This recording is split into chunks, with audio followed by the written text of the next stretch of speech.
Okay, for example, just today, I got a call from a reporter for the Washington Post doing a follow-up on a report I made on one of the listservs. This was in response to the report that's come out in several newspapers that the IRS is going after donors to other than 501c3 organizations, such as to 501c4 nonprofits, for gift taxes. And previously, I don't think anybody who donated to a 501c4 or other nonprofit thought that his donation was a taxable gift. So they're looking to milk the landscape for unpaid gift taxes, which of course they can run up to large numbers in penalties and interest. And all of a sudden, I'm getting the word, just on the basis of those news reports, that donations have fallen off dramatically. That people are withholding their donations while their lawyers check to see if they can safely do it. And if they think there's any chance that the IRS might hit them up for a gift tax, maybe for interest and penalties on past gifts, that they don't want to take the risk by making any more donations. And one of the cases that I heard about, for this indirect, but is that there was a Little League team here in the Austin area that was expecting a large donation from, to pay for uniforms and bats and, grounds maintenance and that sort of thing. And the donor backed off because he heard of that news report. And when I tried to follow through on it, nobody was willing to talk about it. Well, the Washington Post reporter was willing to write about that, but of course I couldn't put him in touch with my sources, because they don't want to talk about it. An awful lot of what does not get reported by the mainstream media is not reported because people don't want to talk about it. The mainstream media reasonably take the position that they want to verify their sources, or they want to talk directly to sources. And if they can't do that, then what can they report? Well, a blogger can report it, or somebody who posts on an internet, listserv, as I did. But it doesn't go any further than that because of journalistic standards. And I would say those standards are not inappropriate. Another reason why they don't always report on a lot of things, I once asked a reporter for the Dallas Morning News why they didn't report on official corruption, especially judicial corruption. And said, we're aware of it, but we're afraid of the judges. Yep. Because they could put us out of business if they wanted to. And it's not just that we're afraid of libel suits. No. We're afraid of getting on their bad side, and there are all sorts of ways they can make life miserable for us. So it's better just to not mention it. Well, a lot of people are in that position. So education's a soft target. You notice during this whole state budget crisis, all the focus has been on spending on education primarily, or health and human services. Now this was a prime time to bring up the exorbitant amount of money that's spent in our criminal justice system, in unnecessary prosecutions, unnecessary arrests, excessively long prison terms. The United States has the highest incarceration rate in the world. Among the United States, the highest incarceration rate is Texas. Yeah. There's a huge amount of money that's spent there that could be cut back. Just today it was reported they're going to close one prison. Mm-hmm. Now we're going to close dozens, maybe hundreds of schools. We're going to close one prison. Yeah. But why isn't that, but the real point that I wanna make is that didn't even come out into the debate. It was like that was something they didn't wanna talk Well, about cutting back of course, on what's. you understand that on- there's a strong constituency for rounding up all the usual suspects, throwing them in the jail and throwing away the key. There's what? A strong contingency. Yeah, no, it's, get tough on crime group, constituency. They're very powerful. And they Make say, somebody else suffer, and that'll make me feel good. yeah, well, they see all of those young punks hanging around on street corners as threats. So they would feel a lot better if all those young punks were in prison. So but I mean, I'm talking about the media. So is it because, why does the media wanna talk about it? Or say something about it? Well, because they They're are afraid of offending losing that the few advertisers they have left who represent those constituency groups. Because that subject is directly linked to the legal system. Yep. There's no step to it. You are one step away from everything about the legal system. There's which a lot also of attorneys the judges. And of course, there's a lot on of both sides of the fence, prosecution and defense, that count on that for a couple $100,000 a year livelihood. Yep. There's a lot of federal money that goes into local law enforcement and local judicial system for things like child protective services, juvenile detention,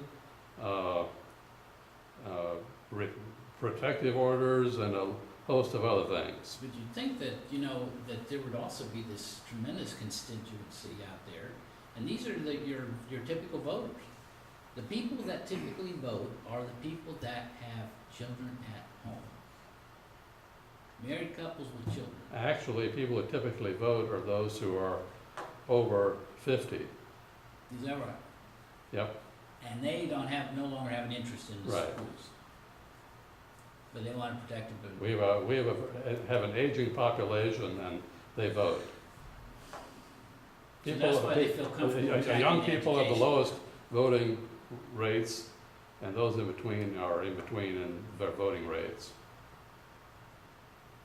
But Still, it seems to me that there's a big constituency out there that they were not afraid to alienate, and that's those people that have children that are in school. but they're a minority. They're now a minority. Yep.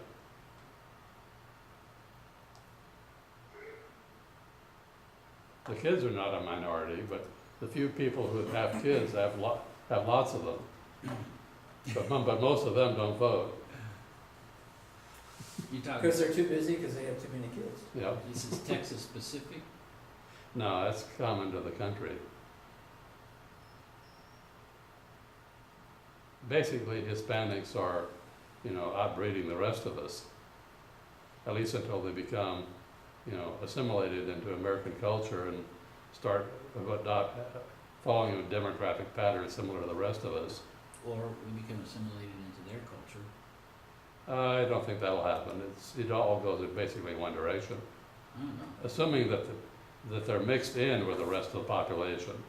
Here was my hope that we would continue, okay, first of all, there was, the European model is modeled after our model.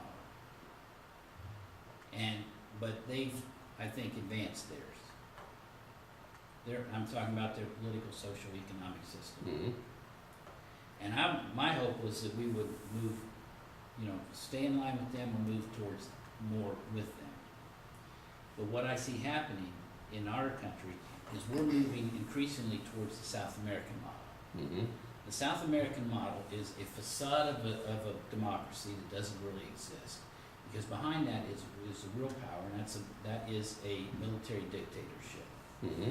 And what that military dictatorship is sustaining is a system where you have a very small but extremely wealthy ruling class, and then you have a mass of people that live in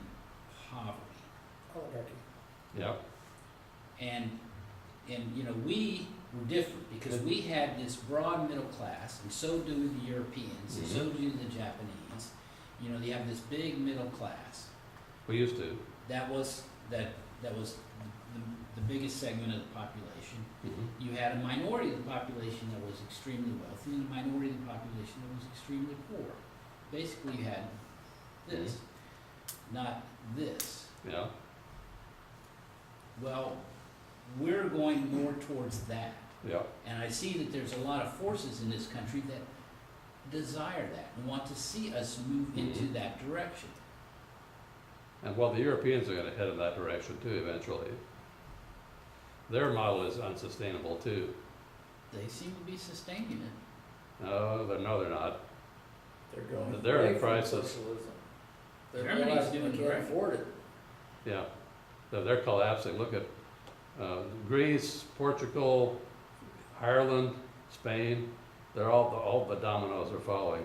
Yeah, Greece, Portugal, and Ireland, particularly Greece and Portugal, what happened there was there was flaws in the European Union idea, and they Well, took advantage of it. Yeah, not just that. They, like we, were borrowing too much money to finance social services, government services. Exactly. But that's what socialism is. That's why the Soviet Union collapsed. It couldn't have afforded its own social services. But Germany doesn't have a problem with it. Denmark doesn't have a problem. For the The moment. Scandinavian countries don't have a problem. They'll catch up eventually, They're doing great, for the moment. and they're even doing so well that they can even afford to bail out Greece and Portugal For the moment. and Ireland, It's unsustainable. and at the same time take care of their people and have a broad, large middle class. Yeah, still unsustainable. So you think any system that has a large middle class is not sustainable? No, it's possible to have a large middle class, but not with a lot of government spending and services. You gotta have more of a real economy. Yeah, Many of these economies are What you need is a artificial and small not government. efficient. They pretend to be efficient, but they're not. yeah. Because over time, they just Yeah. erode. A government expands, it expands at the expense of that model. You have to have competition in order for Yeah. societies to function. You have Exactly. But They in have governments, there is competition. no competition. They have competition, No, but they they don't. also, I've worked for the government. They don't. No. Who does? State's not bad. what government do you work for? I worked for the comptroller for 5 years. Oh, this comptroller. Yeah, and I also worked for county government. Now, federal government, I wouldn't But even dream. I'm not saying you didn't work for a comptroller in Germany or Denmark or Scandinavia. I'm just saying it's not competitive, because, I mean, everywhere I went, there are people that have been there forever and were not productive. And the organization has zero interest Right, in here. being productive. Right. Yeah, well, I think anywhere, it's just nature of government, it's not competitive. Okay. Private enterprise, real competition, it's just extraordinary, the level of They service have that that. it can increase. Exactly, From and a they competitive have that environment. in Germany, but at the same In time, Germany is not a communist country, and it's not a socialist country, but they do have very tight regulations on their medical industry. They don't subscribe to the belief that everybody who graduates from medical school has to make at least $1 million a year or more. They don't subscribe to the belief that everybody that graduates from law school has to make $300,000 to $500,000 a year or more. Mhm. Well, but they don't either, because they're not as subject to being sued the way that doctors are and lawyers are here. At least doctors, lawyers are immune from suit. You know, so- Litigation is a problem. They Yeah. have a managed healthcare system, not a government healthcare system. Mhm. But Ours anyway, is not managed. Ours is complete laissez-faire, monopolistic, Okay. price Well, fixing. it's gotten the way it is because it's totally dependent on Medicaid and Medicare. okay, but let me move on to the other topic of our meeting. I want to get your ideas on some of this.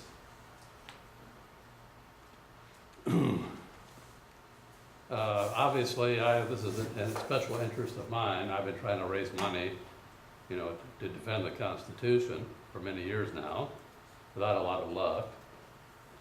And I kind of wanted to go over some of my thoughts and ideas and experiences on that subject. So this part of the topic is fundraising for the Constitution. And David Bossie of Citizens United put it very well once in a TV interview: you can't save the world if you can't pay the rent. Yeah. So the challenge is, there's plenty of money to be made by violating the Constitution. There's almost no money to be made by defending it. Therefore, any appeals for support for the Constitution won't work if they only offer short-term profits. So we need to appeal to duty, honor, freedom for grandchildren, or other longer-term things. There are a few fundraising myths. The first myth is that fundraising is infeasible through personal appeals, except to wealthy people you already know with a track record of donating. Now, there's a grain of truth to this. It's not a complete myth. I'm simply saying here that there are other things that are feasible, but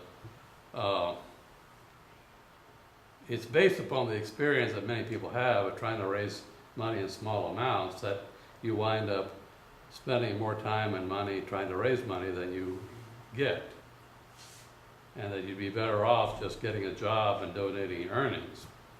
Well, that's certainly been my experience with small donations. Unfortunately, I don't know anyone who can make large donations, or at least I don't have the kind of social status that allows me to move in those circles. Myth two is that you need a proven track record if you were to raise money. In other words, you have to have a track record of being an effective fundraiser. Well, I know people who've gotten into it for the first time and are very effective because they have a good sales personality. They're effective. So you're saying all these are myths? These are not myths. Truths. Right. Kernels of truth, but on the whole, myths. And the third myth is that corporations and foundations give most of the money. Actually, most of the money comes from small donors. Okay, first set of rules is that organizations are not entitled to support. They must earn it. In other words, if you represent an organization, you can't just say, I have this organization, therefore you should support it. Yeah, even if it has a very well-deserved reputation, Red Cross or whatever, the fact is that you still have to be able to explain to people why their donation is needed now. Not just in some abstract sense of supporting it. Second, successful fundraising is not magic. It's simply hard work on the part of people who are thoroughly prepared. So you need to know what you're doing, to be prepared with your pitch, know who you're talking to, what is going to interest them, what is going to appeal to them, and so forth. You can't just go blind, door to door and, using the same spiel on everybody. And three, fundraising is not raising money, it's raising friends. You need to develop a friendship with prospective donors and then get them to give money. And very often they're giving it to you as a friend, because they think of you as the recipient, rather than to the organization. So it's that personal relationship is critical. And number four, you don't raise money by begging for it. You raise it by selling people on your organization. Or I would add to that, on the cause of the organization. Number five, people do not just reach for their checkbooks and give money to an organization. They have to be asked to give. In other words, It's old saw, you know, guys ask why you didn't donate money, well, nobody asked me. Same way about voting, you know, why didn't I vote for this guy? No, you didn't, nobody asked me to. You don't wait for the right moment to ask, you ask now. Because in general, you're not gonna know what the right moment is. If you know somebody really well, there may be a right moment or a wrong moment. You don't ask for a donation where their mother just died, okay? But generally speaking, you have to take advantage of any contact you have to, you know, to ask. 7, successful fundraising officers do not ask for the money. They get others to ask for it. There's only so much that one person can do, one-on-one. You have to multiply your efforts by recruiting other people who recruit still other people, and so forth. That's how these money bombs work. You get a chain of people out there soliciting with a very simple message that they know how to deliver, and you just get them started, and they proceed on their own, more or less. You don't decide today to raise money and then ask for it tomorrow. It takes time, patience, and planning to raise money. A lot of fundraising efforts really need to be planned months or years in advance, which means that if you're going to be responding to some crisis, like a natural disaster or something, you need to have had the machinery in place ready for that event when it occurs. You can't just wait for a flood or fire, or earthquake, or whatever to hit, and then start gearing up your efforts. Too late by that point. And finally, in this set, prospects and donors are not cash crops waiting to be harvested. You need to treat them as you would customers in a business. Basically, fundraising is a business like any other. You're just trying to sell something. It's a sense of satisfaction the donor gets from having donated. He has to feel like his money is being better spent by the donee than he would have spent it himself. You need to identify your prospects. Prospects are people who have it, who can afford to give, are sold on the benefit of what we are doing, wouldn't have given to us unless we had asked, and receive appreciation and respect for their gifts.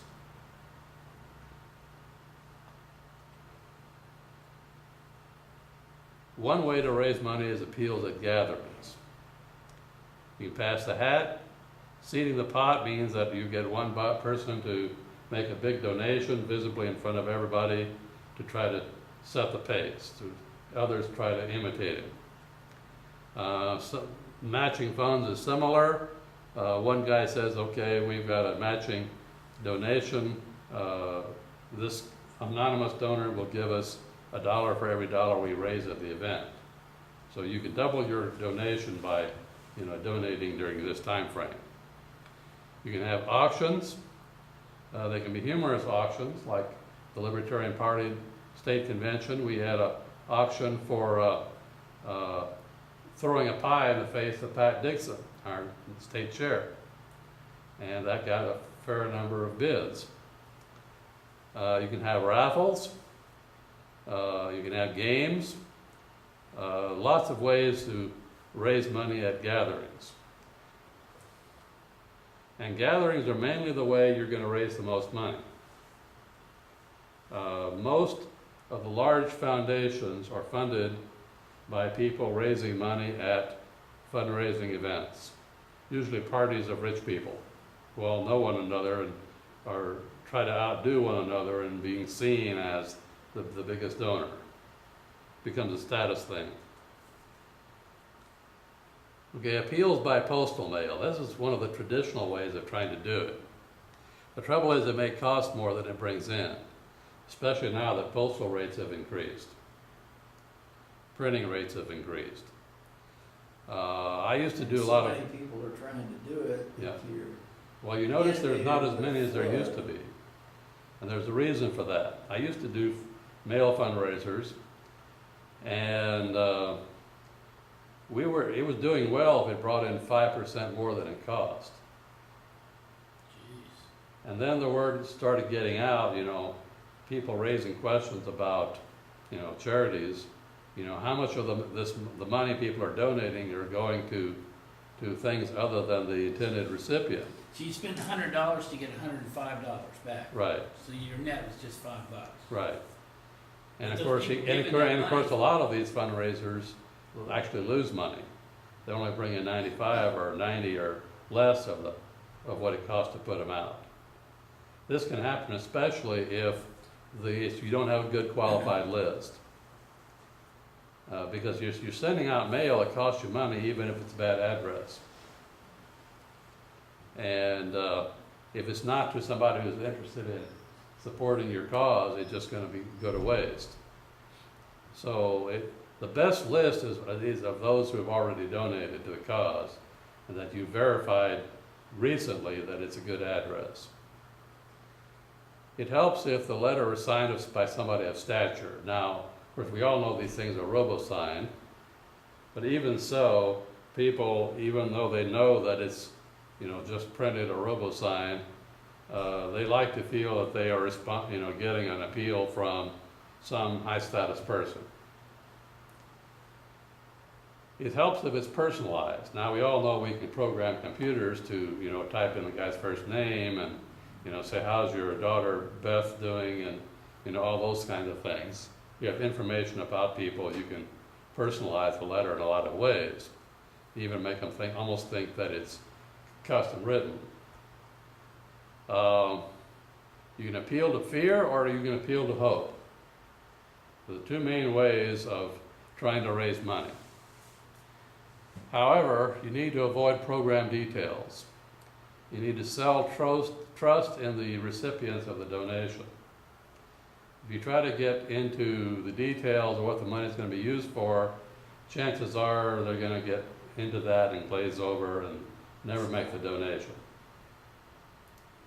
So you can sell on heart disease, but you can't sell on a particular treatment for heart disease. In fact, I conducted experiments like that. I did mail fundraisers, and as soon as you were only appealing for support for the disease, curing it without being specific about how you could make money on the appeal, as soon as you start talking about a particular treatment, it lost money. Okay, you need to create a sense of urgency. This needs to be done now, this week, not next year. The money is needed now. And then, of course, you have to follow up to donors with thanks. Now, one of the neat things about the tool I use now on my website and an email provided by Purex is that it automatically sends out a nice thank you letter or email to the donor. I used to have to do that manually when I used PayPal. Okay, another method is phone banks. Now, by phone banks, I don't mean one person making a phone call to one person he knows. That's just an extension of one-on-one communications. But that's where you get a bunch of volunteers manning a bunch of phones and making one call after another. First of all, you want to avoid paying the callers. Now, yeah, you can hire a bunch of Brigham Young University students for not much money. They have banks of 800 numbers they can call people from. But if you have to pay them, the chances are your fundraising effort is going to lose money. I don't know that many people do that anymore. I never get calls. Yeah. Is there a lot of fundraising? Well, for one thing, if you're using a cell phone, they probably don't know your number. Seems like, the whole telemarketing thing just seems to Yeah. have gone by the wayside. It's not done Well, you need to have a good phone list, which is hard to come by these days because so many people have unlisted or cell phone numbers.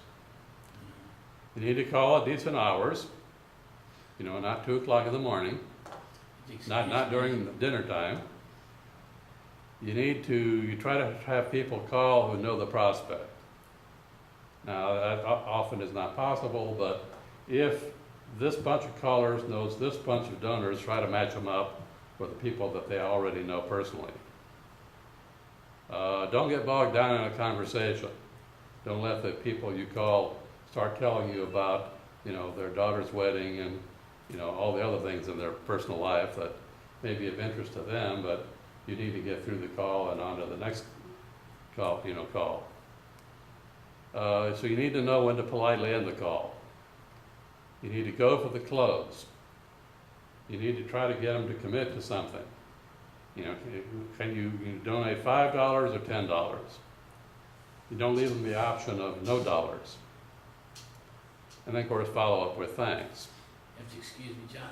I have to go. I have a pickup scheduled at 8:30. Okay, But I have really enjoyed the meeting. Hope I haven't offended anybody. that's all right. No, we need sparks. All right. See y'all later. All right. Okay, TV pledge drive. You've probably seen a lot of these. It only works for certain kinds of causes. It works for public radio and public television and for certain kinds of diseases, especially if you get Jerry Lewis. Jerry Lewis or somebody to conduct them. But you can see you don't see a lot of them for other things. You need to keep the audience entertained while making the appeals. Can't just be one appeal, and nothing else. You got to break it up. You need attractive, well-spoken personalities. You need to create a sense of urgency. Have time limits to get premiums. You got to donate now in order to get this DVD. Or the matching gift is only good until 10 p.m. and after that, we lose out if you don't match the gift. And then you follow up with a pledge package, which typically some kind of premium. And if possible, you take credit cards because people don't have a tendency not to follow through on the pledges. Pledges used to work better than they have been in recent years. So try to get their credit cards if you can. Fundraising events. This gets back to the gatherings, but the invitation needs to come from someone the invitees want to be seen with. The invitation needs to go to those that the others want to be seen by and with. So you're talking about a group that are basically in the same social class or level. You need a skilled barker or lesser solicitors who can move among the guests. You need to show progress toward the goal prominently, like a big thing on the walls. We are only $500,000 to go to meet our goal. You need to interleave appeals with entertainment. Can't be nothing but appeals. And make sure people meet the people they want to meet. Or like with political fundraisers, they won't meet the candidates or big name officials or whatever, especially if they have business before their court, as it were. Internet appeals are, of course, the latest thing. We have websites and email which are easy to send out. They don't cost much, but they need to have easy-to-use donate buttons. That's another reason I went to Pyrex, because PayPal buttons you couldn't put in email. Some services like Click and Pledge no longer support fundraising campaigns very well. They never really supported it that well. Click and Pledge, of course, was intended specifically for that purpose, but they've kind of faded. Right now I'm using Pyrex and are very happy with them. That they seem to have gotten it right. Unfortunately, there are not a lot of alternatives. Too many of the other services like PayPal now want a financial statement and credentials and your social security number and who you work for, your medical history and all this other crap that they have no business knowing, but they're all concerned about being accused of money laundering or something, I guess. Money bombs can work for some candidates for elected office. They haven't worked as well for other causes. I've seen a few money bomb attempts, such as for RTR and other things, that were dismal failures. They really didn't even cost cover the cost of producing the appeal. And these were fairly popular causes. Anonymous viewers can avoid giving with only a twinge of guilt. There's no way to close because you're not in direct contact with them. No way to get them to buy in. Yeah. You need to get agreement on certain things. A vision of a better future, but one that is available. In other words, you have to convince people that if they donate, they can be contributing to a future that can actually happen. It's easier to get agreement on what alternatives are desirable than on what are available. There's a lot of people out there who think that an alternative future is available, and it's not. No way. Like the Liberal Democrats now think that going on borrowing forever will allow us to continue government services at the present rates. Well, they have a vision of a future that can't be. And you can't really persuade them that it can't be. So until you can, you're not going to get them to donate money to somebody who's going to support an alternative future that can be, if it conflicts with their vision. It's easier to get agreement on problems than on solutions. I mentioned this earlier. Like with the disease, not the Yeah. treatment. And it's easier to get agreement on short-term tactics than on strategy or goals. Or you can get different people who disagree profoundly about long-term goals or strategies, yet they can still work together today on a particular tactic. So you can have, politics can make short-term bedfellows for a particular short-term purpose. And you might as well take advantage of that. There are certain challenges that are peculiar to the Constitution. First of all, not all agree on what is or is not constitutional. We have an educational job, and that's tough. Not all agree that constitutional compliance is desirable or possible. Most have trouble seeing how the organization that you represent can bring change, even in the long term. Many see what organization has already done no longer needs their financial support. I get a lot of, well, you already have, your website is doing great, then, what more can my little contribution do to help sustain the effort? Well, the website has to be maintained. I've gotten one comment like that, and I had to pry it out of them, where they didn't actually say it. They just simply thought, look at all the work he's already done. I said, well, and that didn't get there by itself. Yeah. But the answer was, look at what he's already done. What Well, they of didn't course- say is, he doesn't need my support because he's already done it. And of course, they didn't see me spent many days in the last few weeks fighting viruses, infections of my system. Somehow somebody got in there with some viruses and I had to go in and clean them out. That took work. Yeah. Since it's there, you must be successful. Okay, then what appeals? Well, charismatic candidates appeal. Charismatic fundraisers.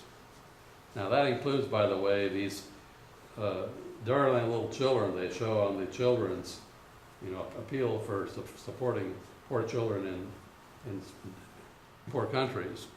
Those are charismatic fundraisers, even though they don't have a speaking part. Scary breaking events, but you got to be ready for them. High status leaders. Status still makes a difference. But not abstract ideas or concrete complex solutions. You lose people with those. It may be easier to sell simplistic non-solution and then use the funds for a real solution. Now that's deceptive. You have to handle it carefully. You don't want to say this is the only way we're going to use the money, but this is what we have in mind at the moment. But if we learn, we may take advantage of further knowledge and information and adapt our, and use it more appropriately. So, time for our call.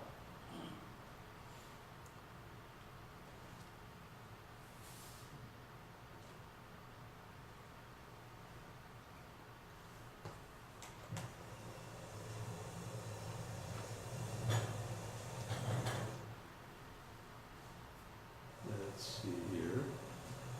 Alright, I need to turn off my earbud. Because it's gonna thwart the, I'm gonna stop this.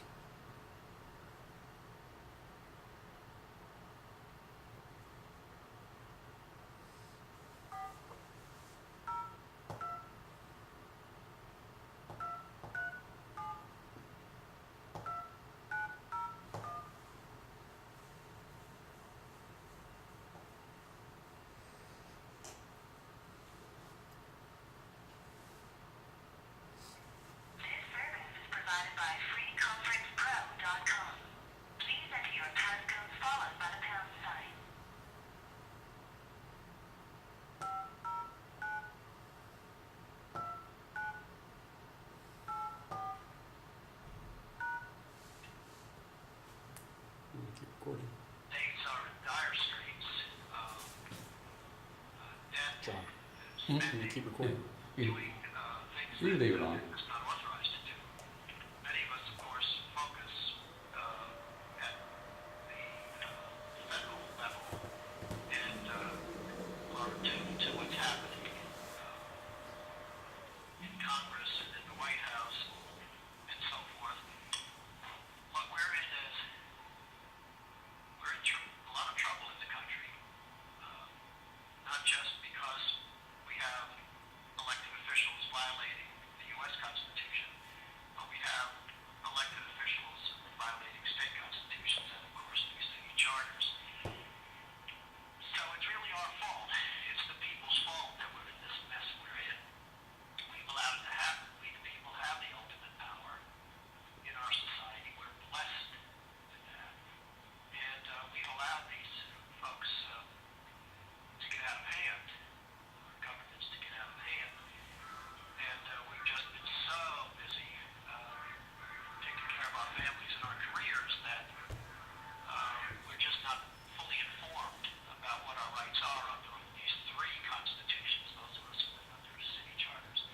And we haven't been paying attention, although that's changing, no question. It's wonderful to see so many more people and organizations springing up, concerned, expressing concern, and wanting to do something about getting government back under control, and all in the interest, of course, of our individual rights and freedoms and liberties. So we, those of you familiar with the We the People organization know that we're very process-oriented. We're always taking the appropriate next step. And so after petitioning, comparing the behavior of our officials with the requirements of our constitutions here in New York and around the country, we have petitioned them, and the results have not been very good. I mean, elected officials, for the most part, ignore the petition. When you petition and you challenge government behavior through the courts, federal courts dismiss these petitions for lack of standing to do so. And so we've had a Continental Congress. We've discussed some 14 violations of our U.S. Constitution, and we've prepared remedial instructions to both Congress and to our state legislatures. And those articles have been served and we've had an opportunity for them to sink in and to, be read and acted on. It's been sporadic, very sporadic, bright spot here and there, but for the most part, without public pressure, governments, state and federal, are not going to, governments just don't give up power without some pressure from the people. So, given all of this, we think it's now necessary, now time to institutionalize citizen vigilance and to organize the people in every state so that they're educating others as to what their rights are, what are in these documents, watching